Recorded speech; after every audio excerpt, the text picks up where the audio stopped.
ಸುರ್ಜೇವಾಲಾ ಅವರು ರಾಜ್ಯದಲ್ಲಿದ್ದಾರೆ. ಸುರ್ಜೇವಾಲಾ ಅವರ 2ನೇ ಬಾರಿಯ ರಾಜ್ಯ ಪ್ರವಾಸದ 3ನೇ ದಿನ ಅಂದ್ರೆ ಇವತ್ತು ಕೊನೆ ಹಂತದ 1-to-1 ಚರ್ಚೆ. ಆಲ್ರೆಡಿ ನಿನ್ನೆ ಒಂದು 22 ಜನ, ಮೊನ್ನೆ ಒಂದು 21 ಜನ, ಇವತ್ತು ಒಂದಿಷ್ಟು ಜನರಿಗೆ ಅಪಾಯಿಂಟ್ಮೆಂಟ್ ಕೊಟ್ಟಿದ್ದಾರೆ ಮಾನ್ಯ ರಾಜ್ಯ ಕಾಂಗ್ರೆಸ್ ಉಸ್ತುವಾರಿ ರಣದೀಪ್ ಸಿಂಗ್ ಸುರ್ಜೇವಾಲಾ. ಕೆಪಿಸಿಸಿ ಕಚೇರಿಯಲ್ಲಿ ಕೊನೆ ಹಂತದ ಚರ್ಚೆ ಇವತ್ತು ನಡೆಯುತ್ತೆ. ಇವತ್ತು ಒಂದಿಷ್ಟು ಜನ ಶಾಸಕರು 1-to-1 ಚರ್ಚೆಗೆ ಬರ್ತಾರೆ. ಶಾಸಕರ ಅಭಿವೃದ್ಧಿ ವಿಚಾರ, ಕುಂದುಕೊರತೆಗಳ ವಿಚಾರಗಳ ಬಗ್ಗೆ ಮಾತುಕತೆ ಆಗುತ್ತೆ. ಸಭೆ ಮೂಲಕ ಶಾಸಕರ ಅಭಿಪ್ರಾಯವನ್ನು ಸುರ್ಜೇವಾಲಾ ಸಂಗ್ರಹಿಸಿದ್ದಾರೆ.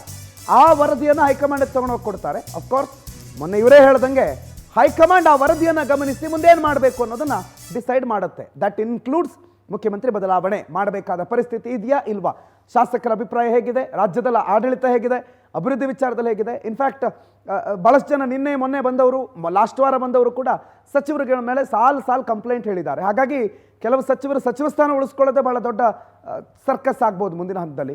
ಅವ್ರಿಗೆ CM ಬದಲಾವಣೆ ಬಗ್ಗೆ ಮಾತಾಡೋದು ಬಿಡಿ, ಅವರ ಸ್ಥಾನ ಹೆಂಗೆ ಭದ್ರ ಮಾಡ್ಕೊಳ್ಳೋದು ಅನ್ನೋದ್ರ ಬಗ್ಗೆನೇ ಚಿಂತೆ ಮಾಡಬೇಕಾದ ಅಗತ್ಯತೆ ಈವರೆಗಿನ ಅಂದರೆ ನಿನ್ನೆವರೆಗಿನ ಮೀಟಿಂಗ್ನಲ್ಲಿ ಕಾಣಿಸ್ತಾ ಇದೆ.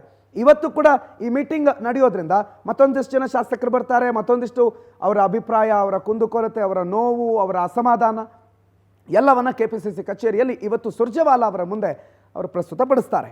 ದೀಪಾ ನೇರ ಸಂಪರ್ಕದಲ್ಲಿದ್ದಾರೆ. ದೀಪಾ, ಸುರ್ಜೇವಾಲಾ ಅವರ ಇವತ್ತಿನ ಲಾಸ್ಟ್ ಡೇ ಅಂದರೆ ಇವತ್ತಿನ ಬೆಂಗಳೂರಿನ ಈ ಬಾರಿಯ ಪ್ರವಾಸದ ಕೊನೆ ದಿನ, 1-to-1 ಚರ್ಚೆಯ ಕೊನೆ ದಿನ. ನಿನ್ನೆವರೆಗೂ ಏನೇನಾಗಿದೆ ಗೊತ್ತಿಲ್ಲ, ಬಟ್ ಇವತ್ತೇನೇನಾಗುತ್ತೆ, ಇವತ್ತಿನ ಆಗಮಿಸುವಂಥ ನಾಯಕರುಗಳು, ಶಾಸಕರುಗಳು ಯಾರ್ಯಾರು? ದೀಪಾ,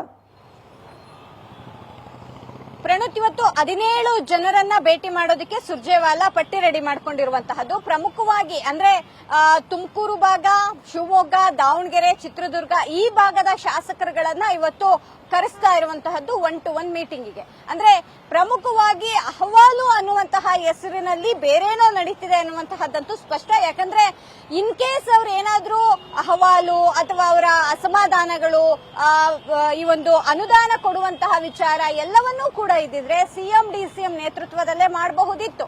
ಅಕಸ್ಮಾತ್ CM ಬರ್ದೇ ಇದ್ರು DCM ನೇತೃತ್ವದಲ್ಲಾದ್ರೂ ಆಗಬೇಕಿತ್ತು. ಆದ್ರೆ ಅದ್ಯಾವುದೂ ಆಗಿಲ್ಲ. 1-to-1 ನಡೀತಿದೆ ಅಂತಂದ್ರೆ ಕಾಂಗ್ರೆಸ್ ನಲ್ಲಿ ಏನೋ ನಡೀತಿದೆ ಅನ್ನೋದಂತೂ ಸ್ಪಷ್ಟ.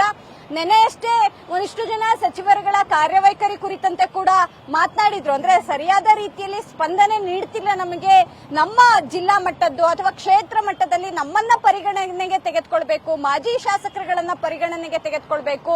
ಆಗ ಮಾತ್ರ ಎಲ್ಲವೂ ಕೂಡ ಅಂದ್ರೆ ಪಕ್ಷ ಸಂಘಟನೆ ಅನ್ನುವಂತಹ ನಿಟ್ಟಿನಲ್ಲಿ ಎಲ್ಲವೂ ಕೂಡ ಸಾಧ್ಯ ಅನ್ನುವಂತಹದ್ದು ಏನು ಸುರ್ಜೇವಾಲಾ ಅವರ ಮುಂದೆ ಹೇಳಿದ್ರು. ಅದರಂತೆ ಇವತ್ತು ಕೂಡ ದಾವಣಗೆರೆ ಭಾಗದ್ದು ಜೊತೆಗೆ ಚಿತ್ರದುರ್ಗ, ತುಮಕೂರು ಭಾಗದ್ದು, ಶಿವಮೊಗ್ಗ ಭಾಗದ್ದು ಇರೋದ್ರಿಂದ ದಾವಣಗೆರೆಯಲ್ಲೂ ಕೂಡ ಒಂದಿಷ್ಟು ಅಸಮಾಧಾನ ಇದೆ. ಶಾಮನೂರು ವರ್ಸಸ್ ಶಿವಗಂಗಾ ಬಸವರಾಜ್ ಅನ್ನುವಂತಹದ್ದು ಕೂಡ ಇದ್ದೇ ಇದೆ. ಹಾಗಾಗಿ ಆ ನಿಟ್ಟಿನಲ್ಲಿ ಅವರ ಕಾರ್ಯವೈಖರಿ ಕುರಿತಂತೆ ಕೂಡ ಶಿವಗಂಗಾ ಬಸವರಾಜ್ ಅವರು ಇವತ್ತು ಕಂಪ್ಲೇಂಟ್ ಮಾಡುವಂತಹ ಸಾಧ್ಯತೆಗಳು ಕೂಡ ಹೆಚ್ಚಿದೆ. ಪ್ರಣತ್, ಥ್ಯಾಂಕ್ ಯು ದೀಪಾ ಮಾಹಿತಿಗೆ.